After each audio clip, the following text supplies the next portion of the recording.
तर आपण काय अगोदर बघितलं,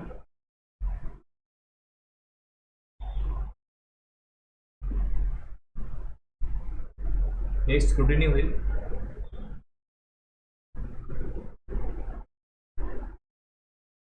इन्स्पेक्शन होईल किंवा ऑडिट होईल. आणि त्या आधारावरती जर लक्षामध्ये हे आलं की डिटर्मिनेशन ऑफ टॅक्स जो आहे तो प्रॉपर पे नाही केला, म्हणजे शॉर्ट पेड असेल, कुठे टॅक्स व्हॅल्युएशन चुकलं आहे, व्हॅल्यू कमी दाखवली गेली, रूल पण व्हॅल्यू काढायला पाहिजे होती, त्याप्रमाणे काढली नाही, त्यामुळे टॅक्स कमी कलेक्ट झाला, शॉर्ट पेड. किंवा नॉट पेड कधी आहे की जी सर 1 भरला रिबीत नाही भरला, कुठल्याही प्रकारे टॅक्स नॉट पेड आहे, शॉर्ट पेड आहे किंवा रिफंड. रिफंड कशी होती, जो टॅक्स जमा करायचा तो जमा नाही केला, ITC घ्यायचा आहे तर ITC प्रॉपर नाही घेतला. Determination of tax not paid, short paid, एक नॉट पेड आहे, दुसरे शॉर्ट पेड आहे, म्हणजे पेड करताना हे 2 झाले. तिसरं इरॅनियसली रिफंडेड और input tax credit wrongly availed और युटिलाइज, एक रिफंड्स आहे आणि एक दुसरं ITC's आहे. आता हे स्क्रुटिनीमध्ये, इन्स्पेक्शनमध्ये किंवा ऑडिटमध्ये लक्षात येईल. सप्लाय केला होता पण त्याचा इनवॉइस बनवलाच नव्हता, आता सप्लाय केला तर इनवॉइस बनवला पाहिजे आणि इनवॉइस बनवून टॅक्स पे केला पाहिजे.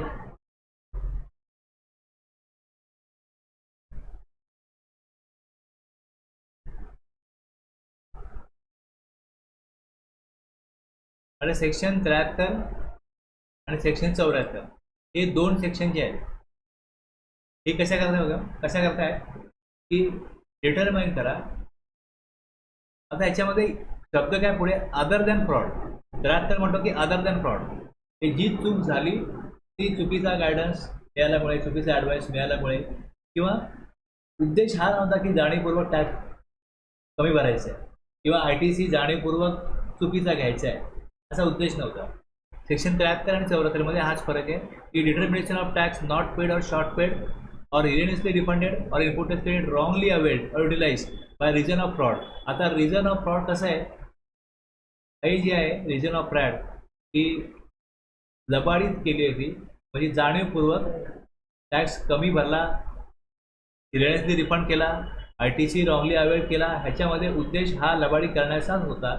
आता हे बर्डन ऑफ प्रूफ जो आहे हा डिपार्टमेंटवरती असतो, की सिद्ध करता डिपार्टमेंटनी की त्यांचा उद्देश टॅक्स नाही भरला, हा जाणीवपूर्वक न भरणं हाच होता, लबाडी करणं हाच होता, तर 74ची कारवाई होऊ शकते. जर तसं सिद्ध नाही झालं मग 73चीच कारवाई होऊ शकते. दोन्हीमध्ये टॅक्स भरला गेला ना हेच आहे, पण सिद्ध कसं करणार, 73 नाही 74च लागेल, सिद्ध कसं करणार.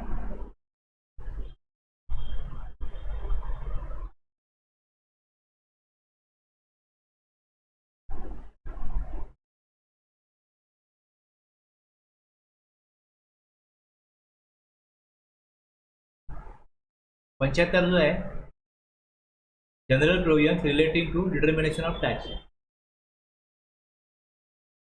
हे 3 आपल्याला पहिले बघायचे. पुढे 76 मध्ये काय नाही, tax collected but not paid to government.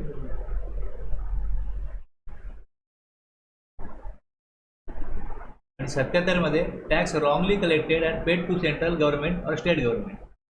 Wrongly collected आहे, समजा आता एक IGST कलेक्ट केला, हा रॉंगली कलेक्ट केला, CGST आणि AGST कलेक्ट करायला पाहिजे होता, तर CGST आणि AGST भरा आणि IGST रिफंड घ्या. या रिफंडच्या सेक्शनमध्ये पण हा ऑप्शन येतो, रिफंड कसा मिळेल त्याचा.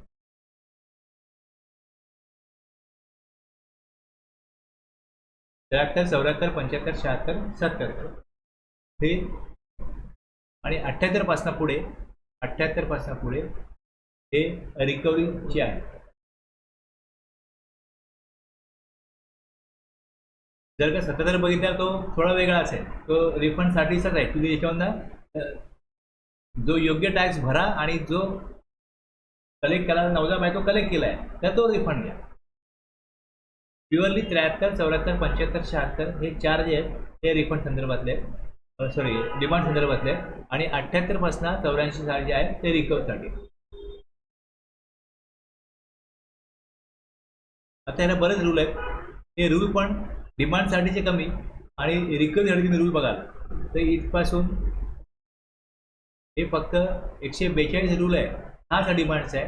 142A जो आहे हा एक्झिस्टिंग लॉ मधल्या डिमांडसाठी रिकव्हरी ऑफ एक्झिस्टिंग लॉ आणि इथपासून पुढे जे रूल जेवढे आहेत ते रिकव्हरी प्रोसिडिंगसाठीचेच आहेत. हे सगळे रिकव्हरीसाठीचेच आहेत एवढे रूल. आणि त्यातनं मग रिकव्हरी आली रूल आले तर त्यातनं मग फॉर्म येतात. त्यातनं हे सगळे फॉर्म आहेत.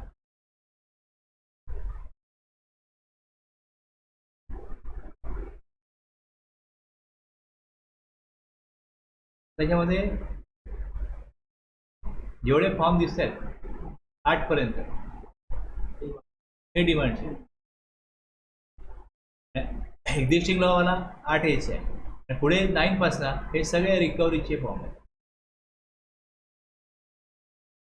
9 ते 25. सेक्शन किती कशा प्रकारे ड्राफ्ट केले रूल किती ते कशा प्रकारे आहेत आणि फॉर्म किती. आता हेच रेफरन्सेस पुढे येतील आपण वाचत असताना. तर हे adjudicating authority means any authority appointed or authorized to pass any order or decision under this act, but not include CBIC, revision authority, authority of advance ruling, appellate authority or advance ruling, appellate authority, tribunal and authority referred to in section 171(2). ह्या ज्या authority आहे ह्यांचा उद्देश वेगळा आहे, ह्यांची functionality वेगळी आहे. हे ह्यांना ॲड्ज्युडिकेटिंग ऑथॉरिटी म्हणत नाही.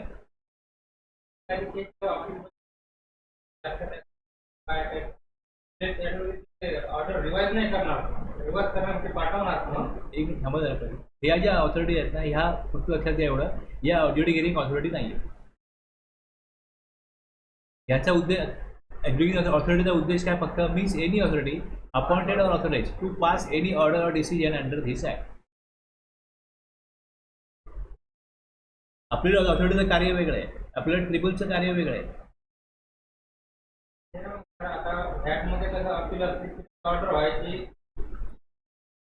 एक एक स्टेप द्या ना पुढे. आता याचं determination of tax not paid और शॉर्ट पेड और erroneously refunded or input tax credit wrongly availed or utilized any reason. आता समजा अशा प्रकारे टॅक्स प्रॉपर जमा केलेला नाही आहे तर त्याविषयी पद्धत कशी आहे की डायरेक्टली एखाद्याने जर का टॅक्स नॉट पेड आहे, शॉर्ट पेड आहे किंवा त्यांनी ITC रॉंगली अवेल किंवा युटिलाइज केला आहे किंवा इरेडियसली रिफंड केला आहे असं लक्षामध्ये आलं डिपार्टमेंटच्या, तर पहिली स्टेप काय केला पाहिजे. सगळ्यात पहिलं असतं त्याला तुम्ही शोकॉज नोटीस पाठवा. शोकॉज नोटीसशिवाय डायरेक्टली डिमांड ऑर्डर दिली जात नाही. त्यानंतर शोकॉज नोटीस दिल्यानंतर तो रिप्लाय करेल, त्याची बाजू आहे ती ऐकून घेतली पाहिजे. एका नॅचरल जस्टिसचा भाग आहे की तुम्हाला वाटतंय की त्यांनी डिफॉल्ट केला आहे, त्यांनी टॅक्स शॉर्ट पेड आहे किंवा नॉट पेड आहे, त्याला तसं मान्य झालं पाहिजे म्हणून त्याला आपली बाजू मांडायला द्या. आणि जर का तो बाजू मांडू शकला नाही आणि असं सिद्ध झालं की त्यांनी टॅक्स शॉर्ट पेड केला किंवा नॉट पेड केला तर नंतर मग या तरतुदी असतील त्यानुसार तो कारवाईस पात्र असेल. Where it appears to the PO that, तुमच्यामुळे सुरुवात कशी आहे where it appears to the PO that. पीओला असं वाटतं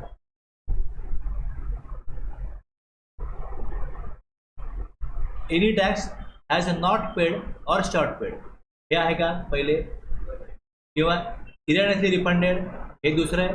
wear input tax paid has wrongly availed और युटिलाइज. ह्या तीन मधली एखादी केस जर it very it appears to the PO असेल तर पीओची असं लक्षात आलं असेल तर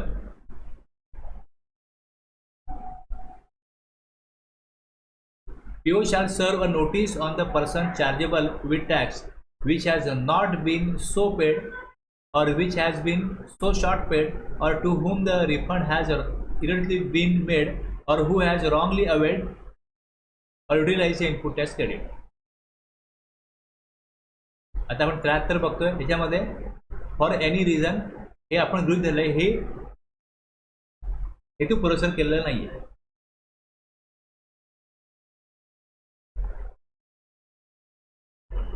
Requiring to him show cause as to why he should not pay the amount specified in the notice along with interest payable thereon under section 50 and a penalty leviable under the provision of this act or the rules. आता rule बघितला आपण मगाशी दाखवलं तुम्हाला. 142 आहे mid dare 142 rule आहे, त्यामध्ये मग ती ॲक्च्युअल प्रोसिजर केली जाईल त्याप्रमाणे. पण हा सेक्शन सांगतो की त्याला कारणे दाखवा नोटीस पाठवले जाईल की त्याच्यावरती ते टॅक्स, कर, त्याचं इंटरेस्ट आणि मग पेनल्टी त्याला कालावधी. आता ह्याच्यामध्ये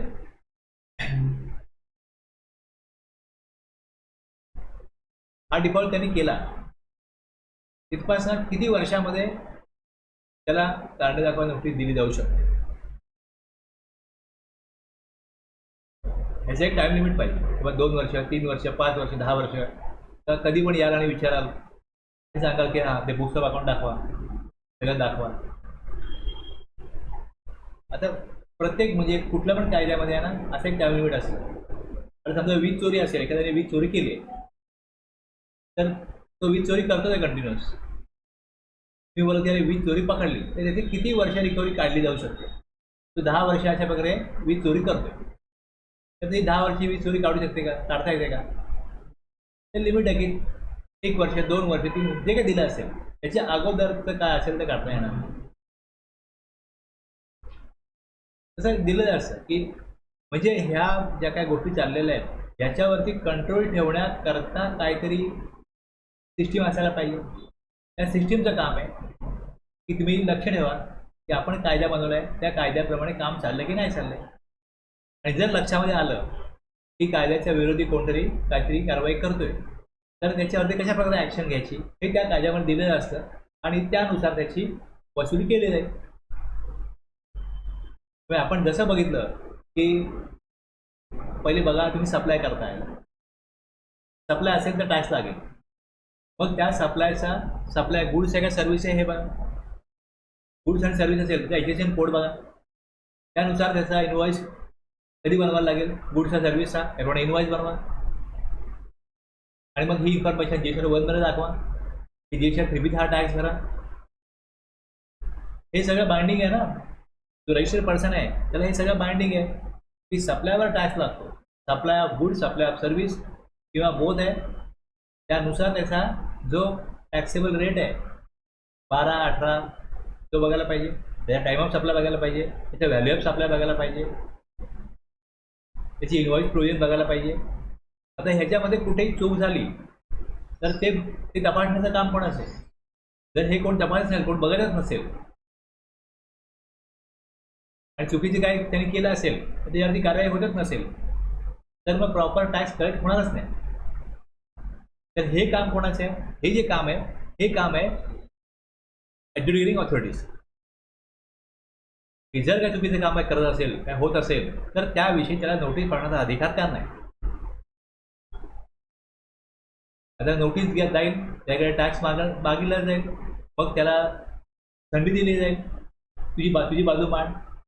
आणि तो आपली बाजू मांडतोय आणि ते डिपार्टमेंटला पटत नाही, तर मग पुढे काय करेल तो की मी टॅक्स देणार नाही. पण त्याला तरी पण नोटीस पाठवली, ऑर्डर पाठवली त्याच्यावरती, तर ती ऑर्डर त्याला मान्य नसेल तर मग तो पुढे जाऊन appellate tribunal, appellate authority, appellate tribunal, मग कोर्ट आणि सुप्रीम कोर्ट, ही पुढची स्टेप आहे. समजलं ना काय. आता म्हणून इकडे सांगितलं की ॲड्ज्युडिकेटिंग ऑथॉरिटी कोण आहे.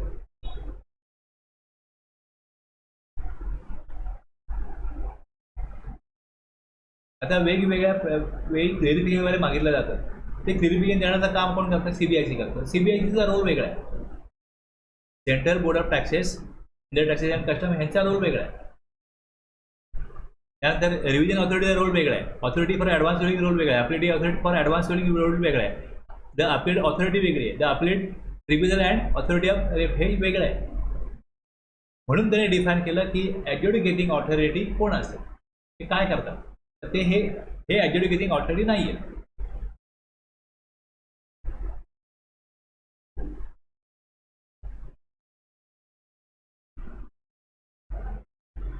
एक झालं पहिले. आता टाइम लिमिट काय असेल, टाइम लिमिट दिलेलं आहे सेक्शन 73(2) मध्ये. The proper officer shall issue the notice under section 73(1) at least 3 months prior to a time limit specified in section 73(10) for issuance of order. तर 73(10) काय सांगतो,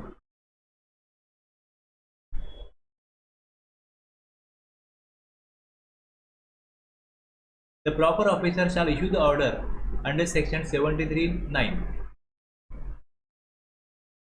within 3 years from the due date for furnishing of annual return for the financial year to which the tax not paid or short paid or tax input tax credit wrongly availed or utilized relates to, or within 3 years from the date of erroneous refund.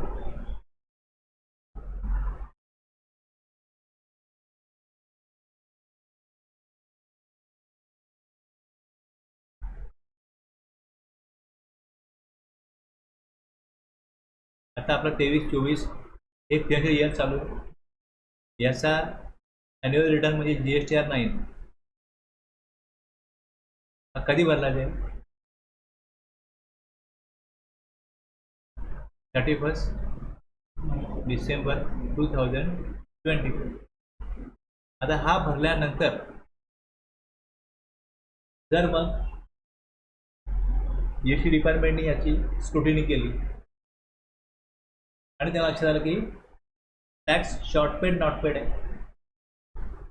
ह्या 23-24 मधल्या एखाद्या महिन्यामध्ये कधी कुठे काही असेल, किंवा त्यांना वाटलं तर इन्स्पेक्शन केलं, किंवा त्यांना वाटलं तर त्याचं ऑडिट केलं, आणि मग सापडलं की आता ही 31 डिसेंबर 2024 हा एक कालावधी, 31 डिसेंबर 2024. तर इथे जसं तो GSTR 9 भरला त्यानंतर हा 3 वर्षाचा कालावधी आहे, म्हणजे 2025-26 आहे ना. इथे डिसेंबरला 2024ला भरलं तर पुढे डिसेंबर 2025 1 वर्ष पूर्ण होईल, हे 2 वर्ष पूर्ण होतील, आणि इकडे 3 वर्ष पूर्ण होतील. या 3 वर्षामध्ये शॉर्ट पेड नॉट पेड,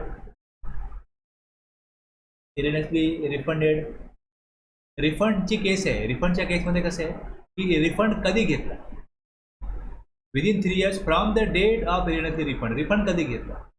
आता रिफंड कधी घेतला याच्याकरता त्यांनी GSTR 9 भरायची गरज नाही. रिफंड कधी घेतला या 23-24 मध्ये, जर आता समजा ऑगस्ट 23 मध्ये रिफंड इरेनियसली रिफंड घेतलेला आहे तर 30 पासून 3 वर्ष, तिथपर्यंत तुम्ही शोध घ्या, इन्व्हेस्टिगेट करा की रिफंड प्रॉपरली घेतला की नाही. जर ती 3 वर्ष निघून गेली तर जे काय काम टॅक्सपेअरने केलं डिपार्टमेंटच्या मध्ये ते योग्य आहे, त्याला कुठलीही नोटीस पाठवली जाऊ शकत नाही. ITC आणि आउटपुट टॅक्स, टॅक्स कलेक्ट करणं आणि ITC घेणं, हे 3 वर्ष मोजली जातील within 3 years from the due date of furnishing of annual return for the financial year to which the tax not paid और short paid or input tax credit wrongly availed और utilise रिलेस्ट. ह्याच्याकरता 3 वर्ष मोजले जातील. GSTR 9च्या ड्यू डेट पासून पुढे 3 वर्षामध्ये time limit for issue of adjudicating order.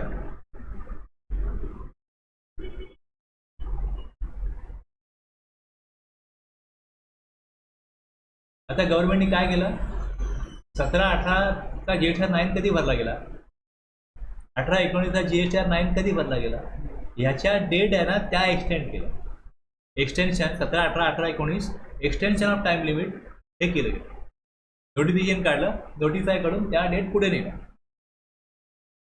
17-18 संपलं, आता 18-19,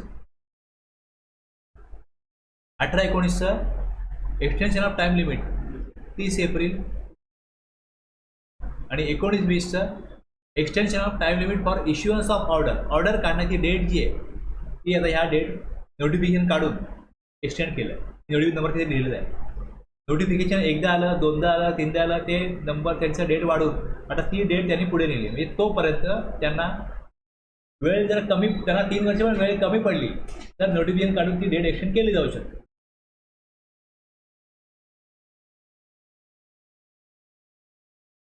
ज्यावेळेस एखाद्याला नोटीस येते त्या तो पहिले हे बघतो विदिन द पिरियड लिमिट ती नोटीस आली की नाही आली.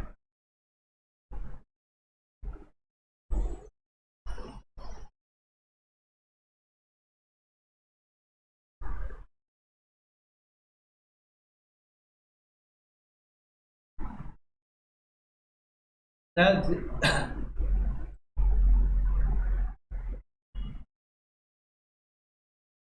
जी डेट दिली आहे ज्यावेळेस ती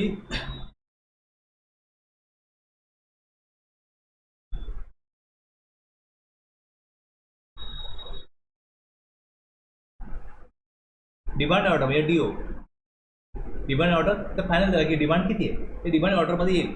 त्याच्या ॲटलिस्ट 3 महिने अगोदर शोकॉज नोटीस पाठवली पाहिजे. शोकॉज नोटीस पाठवली पाहिजे.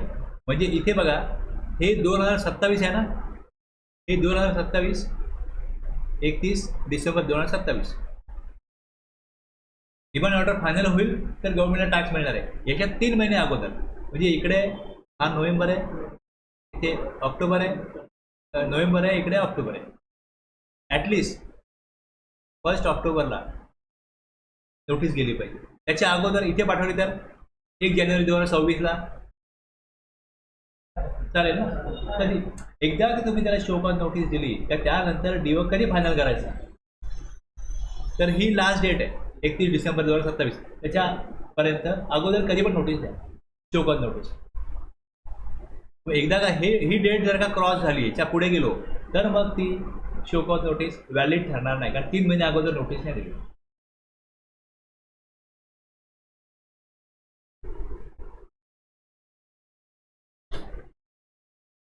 किमान 3 महिने असं नाही की 3 महिने अगोदरच द्या. हां, मग तो 6 महिने अगोदर देईल, तो पिरियड संपायचा 1 वर्ष अगोदर देईल.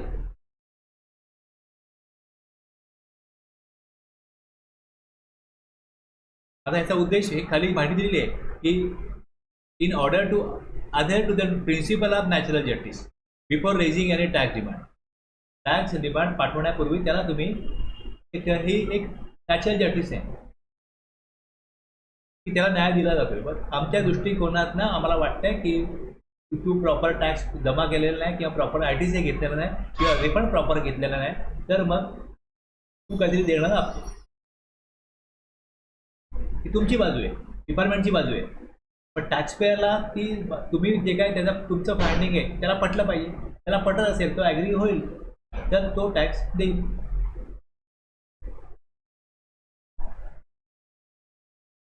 म्हणून त्याला 3 महिन्याचा वेळ दिला गेला पाहिजे. 3 महिन्यामध्ये तो विचार करेल, चेक करेल की ह्याच्याविषयी काय करायचं, हे आपण चुकलो का नाही.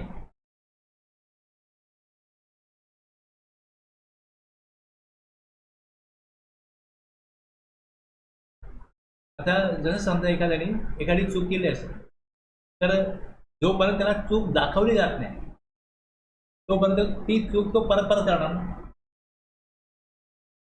PO may serve statement for tax period not covered in above show cause notice and issue summary of statement in GST DRC 02. काय केलं जाईल आता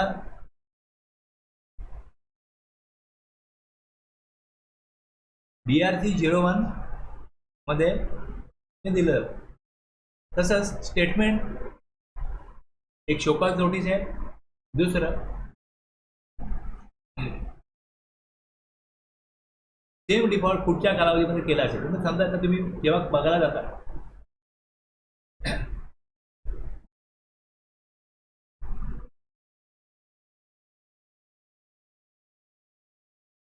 तुम्ही 2024 बघायला गेला एक डिफॉल्ट सापडला, तो त्याने 2025 पर्यंत पण केला असेल, 2026ला पण केला असेल एखाद्या व्यक्तीने.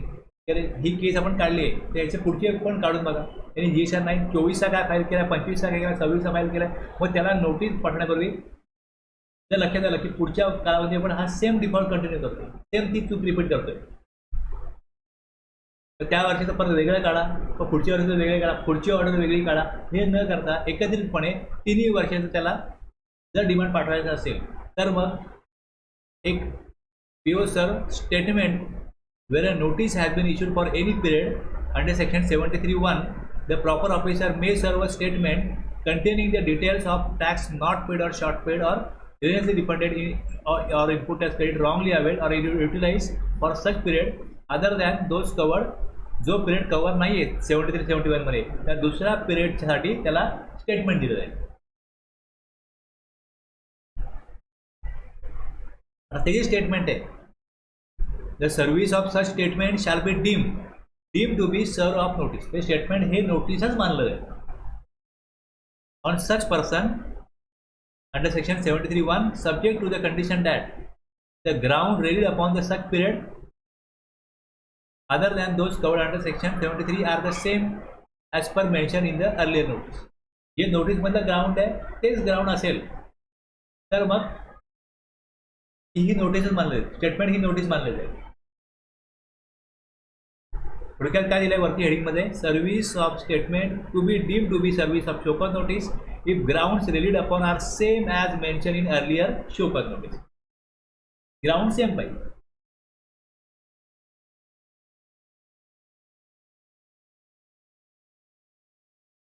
त्याच्यामध्ये ही जी तुम्ही जेव्हा आता हे रूल वाचाल त्या रूलमध्ये कसं आहे की एखाद्यावरती एखादी कारवाई होणार आहे, त्याला शोकॉज नोटीस पाठवायची आहे, त्याच्या अगोदर त्याला एक इंटिमेशन पाठवलं जातं. त्यात तो व्हॉलंटरी पेमेंट करू शकतो. नोटीस पाठवण्या अगोदरच पहिले इंटिमेट केलं जातं, नंतर शोकॉज नोटीस, नंतर ऑर्डर. तो व्हॉलंटरी पेमेंट करू शकतो, voluntary payment of tax interest हे करू शकतो. Issue before issue of show cause notice. आणि शोकॉज नोटीस पाठवलीच नाही तर एखाद्याला कळणार कसं की बाबा मला काहीतरी देणं आहे, मी काहीतरी शॉर्ट पेड टॅक्स आहे, नॉट पेड आहे, किंवा मग ITC रॉंगली अवेल केलं आहे, हे डिपार्टमेंटला कळलं. जेव्हा त्यांना हे कळतं, काहीतरी स्क्रुटिनी झाली, इन्स्पेक्शन झालं किंवा ऑडिट झालं, तर त्यात त्यांना जर हे कळत असेल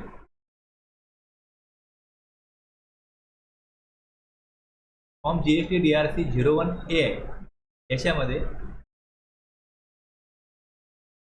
त्याला कम्युनिकेट केलं जाईल की तुझ्यावरती तुमच्यावरती आम्ही काहीतरी कारवाई करणार आहोत, मला नोटीस पाठवणार आहोत, त्याच्या अगोदर हे इंटिमेट करतो.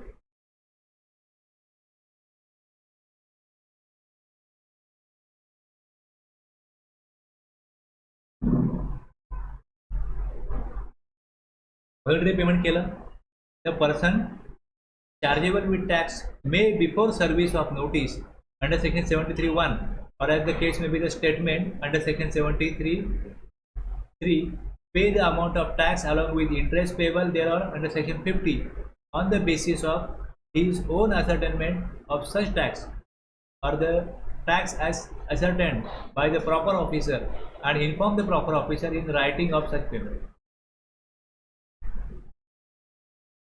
आता एक केस आहे की परवा मी ज्यामध्ये ऑडिट चालू होतं आणि त्यामध्ये त्यांनी ITC रॉंगली अवेल केला होता.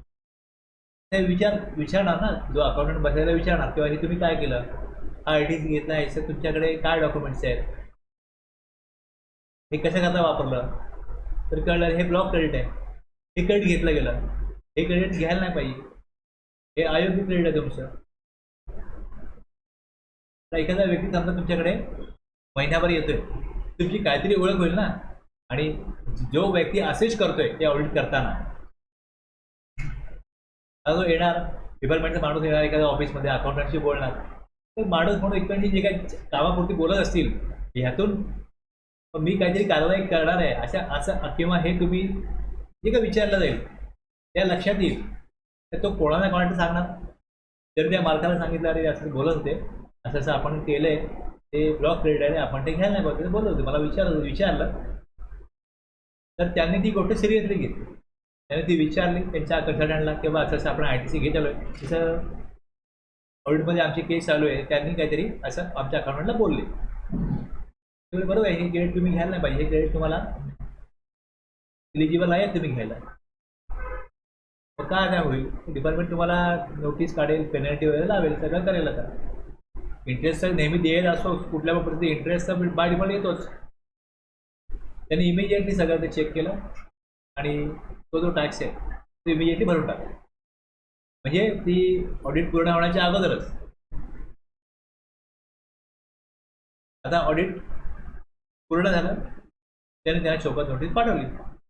त्यांनी सांगितलं की आम्ही भरलाय टॅक्स पुढे,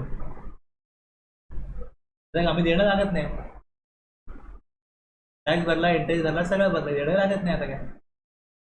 आणि मग त्यामध्ये जसं ते लक्षात की हां पुढे जाऊन त्यांनी तुम्ही ज्या पिरियडचं चेक करताय त्या पिरियडला कळलं की हा शॉर्ट पेड आहे किंवा नॉट पेड आहे किंवा ITC रॉंगली अवेल्ड आहे, पण पुढे जाऊन जर त्याच्यावरती टॅक्स पे झाला असेल तर इंटरेस्टही दिला असेल, मग आता त्याच्यावरती डिमांड जर काढलं तर ते देणं लागत नाही काय.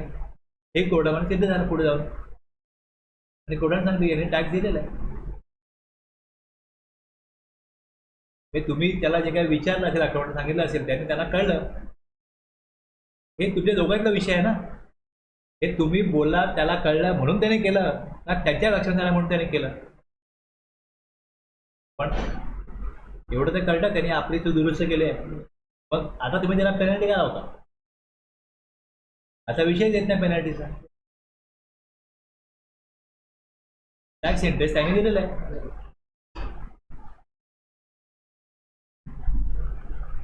टॅक्स इंटरेस्ट पे केला व्हॉलंटरीली. आता ह्याच्यामध्ये जर 73 असेल आणि 74 असेल तर ह्याच्यामध्ये फरक असा आहे की कुठल्याही प्रकारे पेनल्टी लागत नाही. व्हॉलंटरी पेमेंट केलं, पेनल्टी लागत नाही. त्यानंतर पुढे the proper officer on the receipt of such information shall not serve any notice. 73(1) किंवा 73(3) मध्ये स्टेटमेंट दिलं, यात कुठेही नोटीस पाठवणार नाही. In respect of tax so paid or the penalty payable under the provision of this act or the rules made thereunder. आता ह्यामध्ये काय असतं की पहिली ऑफर ही आहे या सेक्शनमध्ये की तुम्हाला आम्ही शोकत नोटीस पाठवणार नाही, तुम्ही काय करा, टॅक्स इंटरेस्ट देऊ टाका. पेनल्टी जी आहे ती लागणार नाही. दुसरं, where the proper officer is of the opinion that the amount paid under section 73(5) fails to short of the amount actually payable, amount short pay केली, he shall proceed to issue the notice as provided for in section 73(1). 73(1) मध्ये काय दिलं, काय बघितलं आपण इकडे की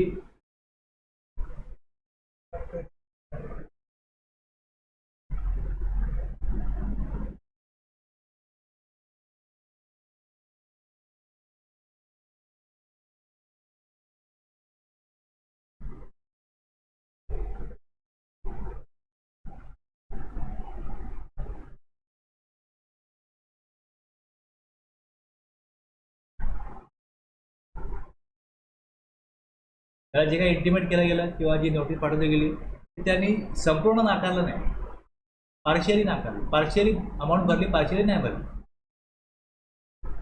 जी त्याला भरायला पाहिजे होती त्याला जे पाठवलं तर नॉट बीन पेड और शॉर्ट पेड. आता परत तो ह्यामध्ये आला, संपूर्ण पेड नाही गेली. आम्हाला वाटतं की तेवढी भरायला पाहिजे, तेवढी त्याला मान्य नसेल, परत ती प्रोसिजर सगळी रिपीट होत राहील.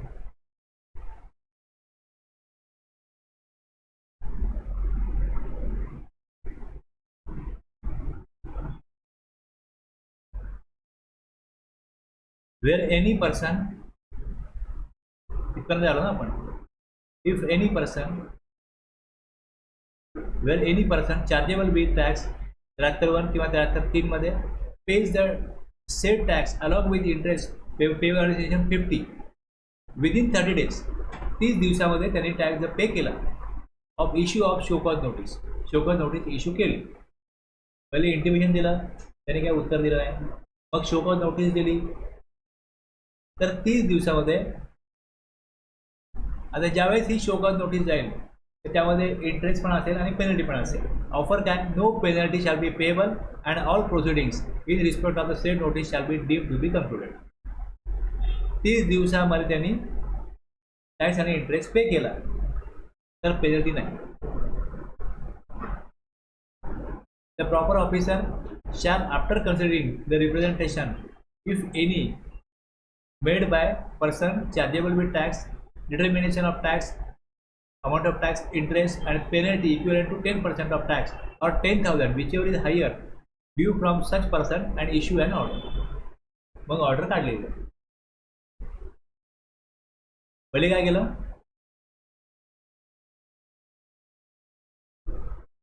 चोकन नोटीस पाठवली आणि सांगितलं 30 दिवसामध्ये काय करा, टॅक्स आणि इंटरेस्ट भरा, पेनल्टी माफ. पहिली ऑफर. ही जी ऑफर आहे, पहिले काय होतं, चोकन नोटीस देणे अगोदरच इंटिमेट केलंय, टॅक्स इंटरेस्ट भरला, विषय संपतो, पेनल्टी नाही. शोकॉज नोटीसमध्ये टॅक्स इंटरेस्ट पेनल्टी आहे, ती जरी भरली 30 दिवसामध्ये तरी पण तिथे काय पेनल्टी नाही. त्याच्या पुढे जाऊन the proper officer shall, after considering the representation, if any, made by person chargeable with tax, त्याच्यामध्ये पेनल्टी किती असेल, 10% ऑफ टॅक्स किंवा 10,000, whichever is higher.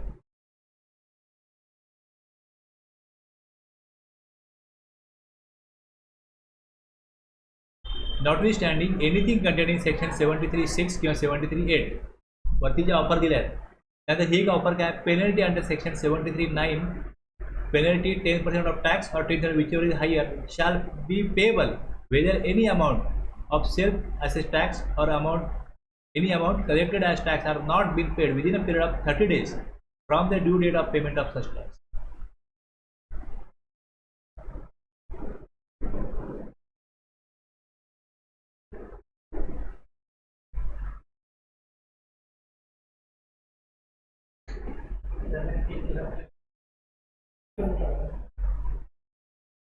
Penalty payable, आता जो टॅक्स आहे, आता हा 73(11) काय सांगतो बघा, लक्षात घ्या. याच्यावरती एक सर्क्युलर आला की whether penalty in accordance with section 73(11) of the CGST act should be levied in case return जे आहे, रिटर्नमध्ये काय असतो, सेल टॅक्स असतो ना, has been filed after the due date of filing such return.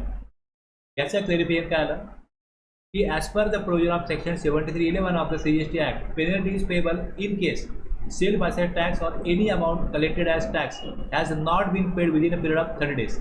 30 दिवसामध्ये पे नाही केली from the due date of payment of such tax. It may be noted that a show cause notice is required to be issued to a person whether it appears to the proper officer that any tax has not been paid or short paid or erroneously refunded or whether input as credit has been wrongly availed or utilized for any reason under the provision of section 73(1). The provision of section 73(11) ही कधी invoke होईल, can be invoke only when the provision of section 73 are invoke. The provision of section 73 are generally not invoke in case of delayed filing of the return in GST act. 3 delay झाला तर त्याकरता directly इथे येणार नाही.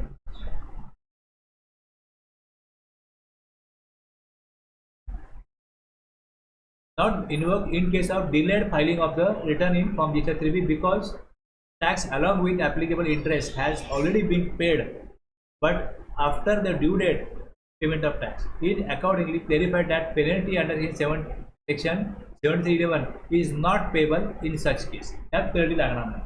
हा 125 ची penalty लावू शकतात. It is further clarified that the tax has paid late in contravention of the provision of CGST Act. A general penalty under 125 may be imposed.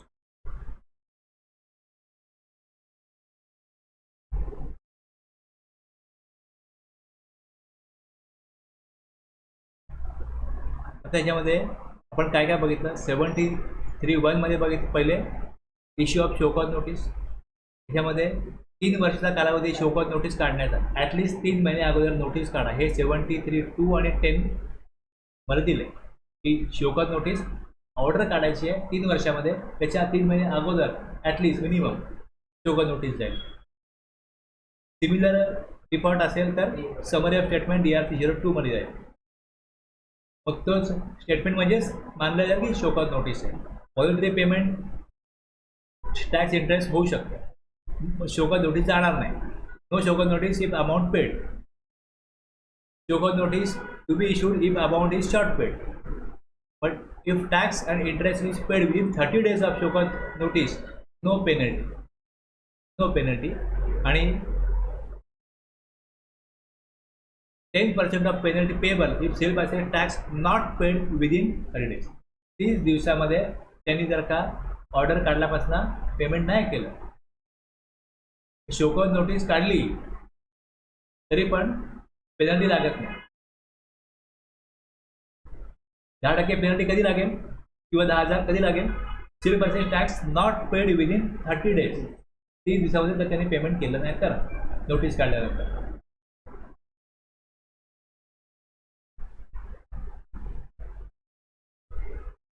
आता जे हे सेक्शनमध्ये दिले याची प्रोसिजर जी होणार ती कशी होणार? ते रूल 142 प्रमाणे होणार. आता रूल 142 तुम्ही रीड कराल. आता मी कसं केलंय, 73 मध्ये पण रूल 42 आहे, 142 आहे. त्यानंतर 74 मध्ये पण तोच आहे. 52, 74, 76, 122, 123, 124, 25, 27, 29, 30. आता EVA बिल बनवलं नसेल तर 129 प्रमाणे त्याच्यावरती काय होतं, पुढे पेनल्टी लागते. मग त्याकरता पण हाच रूल होतो 142. तुम्हाला ॲक्शन दिसासाठी आहे, ट्रॅक्टर करताय तर हे बाकी तुम्ही सोडून दे, हे विचार घेऊ नका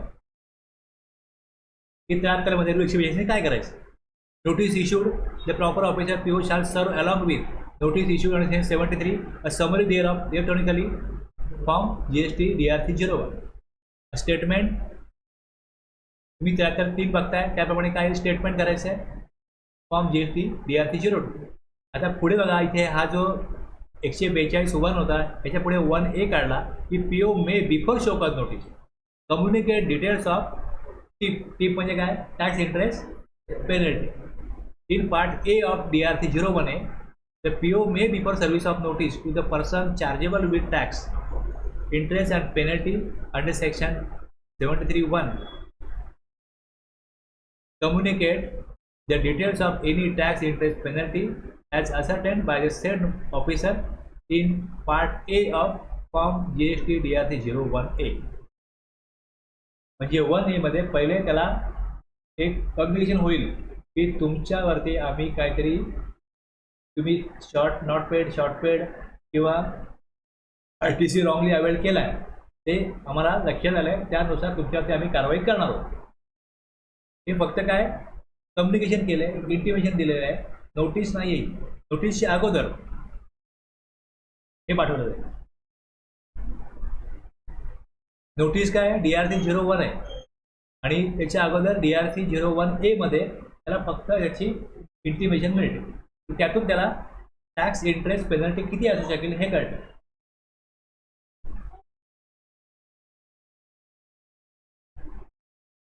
आता हे पाठवल्यानंतर त्याला शो कॉज नोटीस किती कालावधीत पाठवली पाहिजे असं काय नाहीये. हे पाठवलं, before show cause notice the person pay tax interest penalty he shall inform PO in DRC 03 and PO shall issue acknowledgement in DRC 04.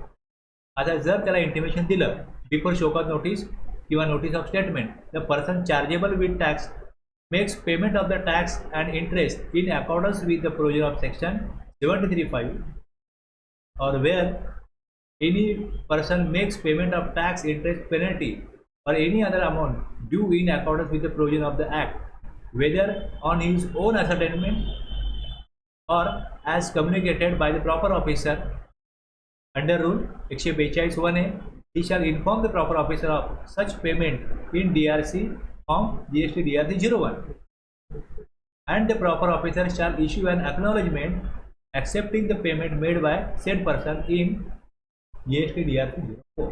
त्यांनी काय केलं, GST 03 मध्ये पेमेंट केलं आणि ते स्वीकारलं, ॲक्सेप्ट केलं, हे DRC 04 आहे.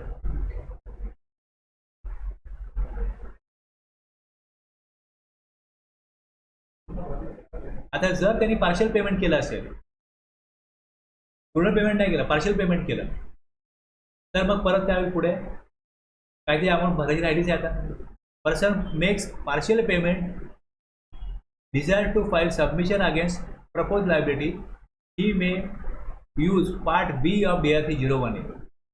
याचा पार्ट बी वापरेल. पार्ट ए मध्ये पेमेंट केलं फुल पेमेंट केलं. पार्ट बी मध्ये where the person referred in sub rule 1A has made partial payment of amount communicated to him or desires to file any submission against the proposed liability, he may such submission in Part B of Form GST DRC 01A, where person makes payment of the amount under Section 73(8) within 30 days.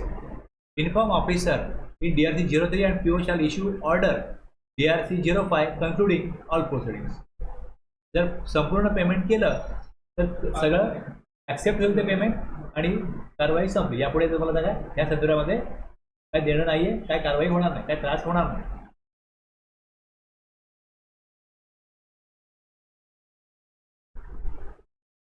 Where the person chargeable with tax makes payment of tax and interest under Section 73(8) within 30 days of the service of a notice under Subrue 1, but before the issuance of order under the said section, he shall intimate the PO of such payment DRC 03 and the PO shall issue an intimation in Form GST DRC 05 concluding the proceedings in respect of the said notice. आणि जर त्याला हे मान्य नाही तर representation under section 73(9) or reply under section 76(3) shall be furnished in DRC 03 reply to show cause notice. The representation referred to in section 73(9) or the reply to any notice issued under any section whose summary has been uploaded electronically shall be furnished DRC 06. A summary of the order issued under section 73 shall be uploaded electronically. मग पुढे काय order त्याची form GST DRC 07 specifying therein the amount of tax, interest, penalty. त्यांनी reply submit केला आणि तो reply जर का डिपार्टमेंटला जर का पटत नाही, मान्य नाहीये तर ते ऑर्डर काढतो.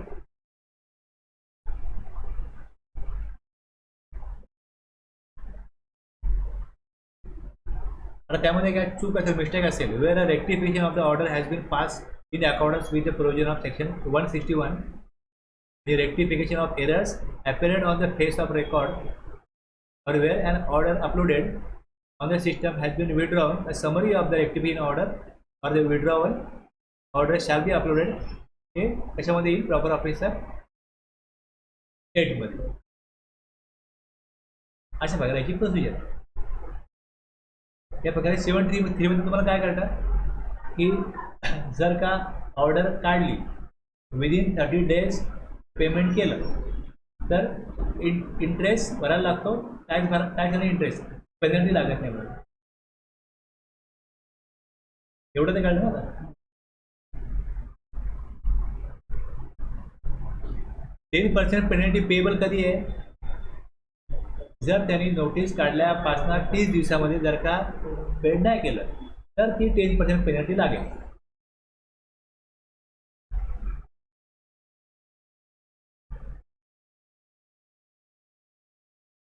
हे 73 मध्ये आहे. समजलं एवढं. मी मध्ये कधी वेगळं विचारलं ना का होतं, माझा फ्लो तुटतो. म्हणजे मला काहीतरी मी वाचून दाखवतो, ते तुम्हाला किती कळतं काय कळतं ते डिपेंड आहे, मला ते वाचलं पाहिजे. पण शेवटी मी तुम्हाला फायनली समरी काय दिली, बाबा हे एवढा स्टेप्स आहेत. त्यातनं काय कळलं की रूल आहे. हे परत मी समरी मांडली प्लस इथे रूल सांगितला. सगळ्यांना तीच गोष्ट परत रिपीट झाली ना. आणि परत मी फायनली तुम्हाला काय सांगतोय, एवढंच सांगतोय की बघा यामध्ये की हे जे फॉर्म आहे DRC 01 आणि DRC 02 मध्ये एकामध्ये काय जाणार आहे, नोटीस आणि स्टेटमेंट. आणि नोटीस आणि स्टेटमेंट हे दोन्ही काय असं मानलं जातं की दोन्ही पण ते ऑर्डर असेल. पण त्याच्या अगोदर काय केलं जातं, त्याला एक हे त्याला जर मान्य असेल तर तो पेमेंट करतो. पेमेंट त्याने केलं तर पेमेंट केल्यानंतर त्याला काय मिळेल, ॲक्सेप्टन्स मिळेल की पेमेंट ॲक्सेप्ट झालेलं आहे. आणि पुढे पण आणखीन समाधान असेल डिपार्टमेंटला की सगळे पैसे त्यांनी दिलेले आहेत तर त्याला DRC 05 मध्ये ॲक्सेप्टन्स दिलाच आहे. 5 मध्ये काय प्रोसिडिंग संपली आहे. हां, जी अमाऊंट त्यांना डिमांड करायची होती, जो इंटरेस्ट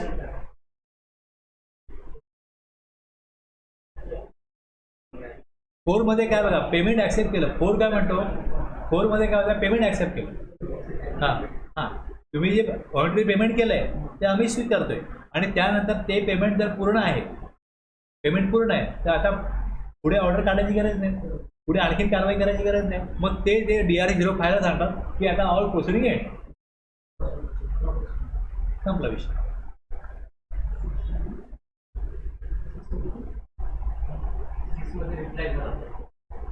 जर का हां जर ड्रॉप करायचं काढला त्याच्यानंतर सरळ त्यांनी पैसे भरले, ते पेमेंट केलं त्याला ऍक्नॉलेज करायचं हां आणि प्रोसिडिंग ड्रॉप केलं करता येते. हां होते जर ते पेमेंट कमी केलं किंवा नाही केलं त्यानंतर DRC-1 का 7 येणार, 7 आहे ना, मग ऑर्डर 7 आहे ना. नाही DRC-1 काढायची, 1ला नाही तर ते रिप्लाय देणार 6 मध्ये, मग 5 मध्ये क्लोज. जर सपोज बघा, पेमेंट कुठल्याही स्टेजला जर 100% पेमेंट झालं तर 5 पर्यंत जायचं गरज नाही. जर 1 year मध्ये पूर्ण पेमेंट केलं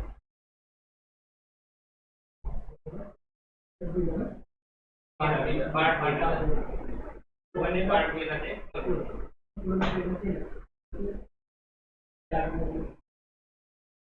आता ह्या रूलमध्ये एवढं ह्याच प्रकारे दिसतं ना. फक्त ह्या रूलमध्ये काय दिसतं की हा सबरूल तीन काय सांगतो की ह्या केसमध्ये 73(8) आहे, अंडर सेक्शन 78 विदिन 30 days. म्हणजे त्यांनी ऑर्डर काढली आणि पेमेंट केलं, तर मग पुढे त्याला DRA-05 मध्ये प्रोसिडिंग एंड पाठवायला पाहिजे ना. हां,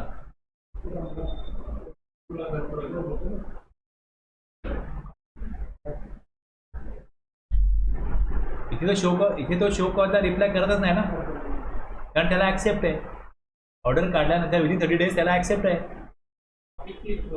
हां पहिले केस आली स्क्रुटनीसाठी हां ASMT. हां, ते बघितलं आपण सगळं. आता समजा तुम्ही 73 पर्यंत पोहोचला, आता 73 पोहोचला तर 1 year काढायची. हां. 1 year नंतर पूर्ण पेमेंट केलं तर बी मध्ये पेमेंट केल्यानंतर ते बी मध्ये क्लोज होणार. हां. तर त्याने पेमेंट नाही केलं मग त्यानंतर DRC-1 निघणार. 1 निघाल्यानंतर तो परत नाही का 6 मध्ये रिप्लाय देणार. हां 6 मध्ये रिप्लाय ऑफिसरला समाधानकारक वाटला तर तो DRC-5 मध्ये क्लोज करणार, हां. म्हणजे ड्रॉप प्रोसिडिंग करणार. हां. आणि ऑर्डर काढल्यानंतर त्यांनी पेमेंट केलं तर ऑर्डर काढल्यानंतर त्याने पेमेंट केलं, म्हणजे 30 दिवसाच्या नंतर पेमेंट केलं तर तरी ऍक्सेप्ट होणार नाही ते, म्हणजे 7 निघणार त्यातनी, हां ऑर्डर होणार त्यातनी. मग नाही, असं तुम्ही 7च्या नंतर पेमेंट तसं नाही. मी काय म्हणतो बघा, इंटिमेशन पाठवलं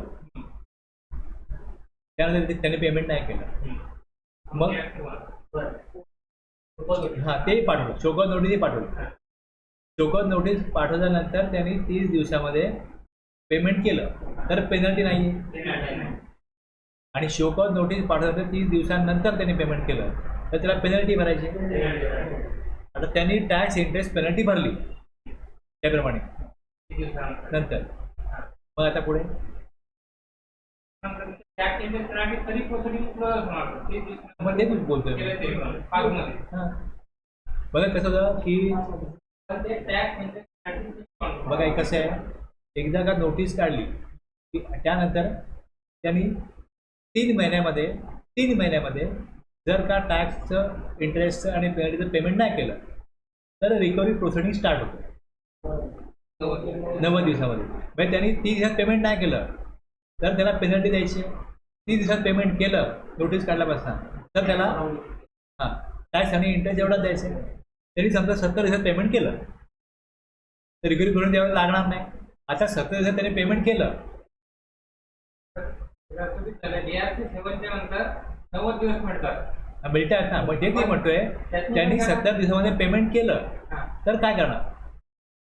DRC 7च्या नंतर 27 दिवसात पेमेंट केलं नाही तरी पण त्याला टॅक्स इंटरेस्ट पेनल्टी भरावा लागेल. मग त्यांनी भरलं ना, म्हणजे म्हणतो भरलं ना. मग क्लोज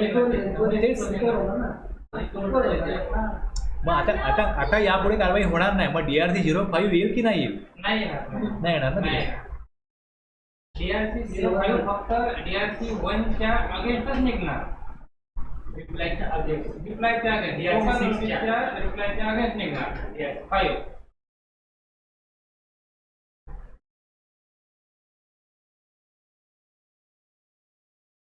आणि जर सेवा ऑर्डर झाली त्यानंतर जर 90 दिवसाच्या आतच पेमेंट केलं तर ऑटोमॅटिक ते ड्रॉप होणार. कारण ते जेव्हा आपण ऑर्डर होती ना DRC 7 पूर्ण लायबिलिटी सिस्टीमला चढते तेव्हा त्याच्या नावावर, म्हणजे म्हणजे रिकव्हरीच्या हेड खाली हे नॉट अवेलेबल रिकव्हरी असते तेव्हा. म्हणजे त्या काळात ते तुम्ही फोर्सफुली त्याच्यापासून रिकव्हर करू शकत नाही किंवा त्याला नोटीस पाठवू शकत नाही का आमचे पैसे भरा म्हणून. ते त्याचा तो रेजिस्ट्रेशन पिरियड आहे त्याचे पैसे भरणार गव्हर्नमेंट कन्सिडर. पण एक दिवस जर तिथून झाला तर मग आपण त्याला त्याची बँक अटॅचमेंट करणार, प्रॉपर्टी अटॅचमेंट करणार, पैसे वसूल करून घेणार. ते 90 दिवसानंतर जी होत आहे. 90 दिवसानंतर. मला फक्त DRC 05च फक्त प्रश्न आहे की ज्या प्रकारे त्यांनी रूल लिहिला आहे, ड्राफ्ट केला आहे,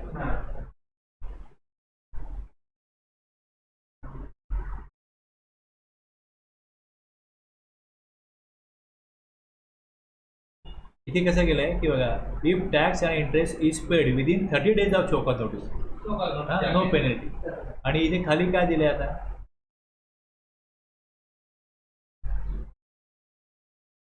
where a person chargeable with tax makes payment of tax interest under section 73(8), म्हणजे विदिन 30 days मध्ये तो काय करतो, पेमेंट करतो. हां, इथे ऑर्डर निघणार नाही. पण मग शोकॉज नोटीसच्या अगेन्स्ट पेमेंट केलं तर DRC 05 येईल ना. इथेच विचार, तेच बोलतो. शोकॉज नोटीस DRC 1च्या अगेन्स्ट DRC 5 निघणार, DRC 7च्या अगेन्स्ट नाही. मी तेच बोलतो, तेवढंच बोलतो. तेवढंच म्हणणं आहे की DRC 07 काढली का मग 90 दिवस वाट बघाय तो पेमेंट करतो की नाही करतो. पेमेंट केलं संपलं, मग DRC 05चा विषय येणार नाही तिकडे. पण 30 दिवसामध्ये जर पेमेंट करतो तरी येईल ना DRC 05, तरी येईल ना. कारण त्याचं केलं ना विदिन 30 days, 30 दिवसामध्ये पेमेंट केलं तर DRC 05 यायला पाहिजे. एवढंच मला क्लिअर करायचं. मुद्दा पटलं ना तुम्हाला, असंच आहे ना.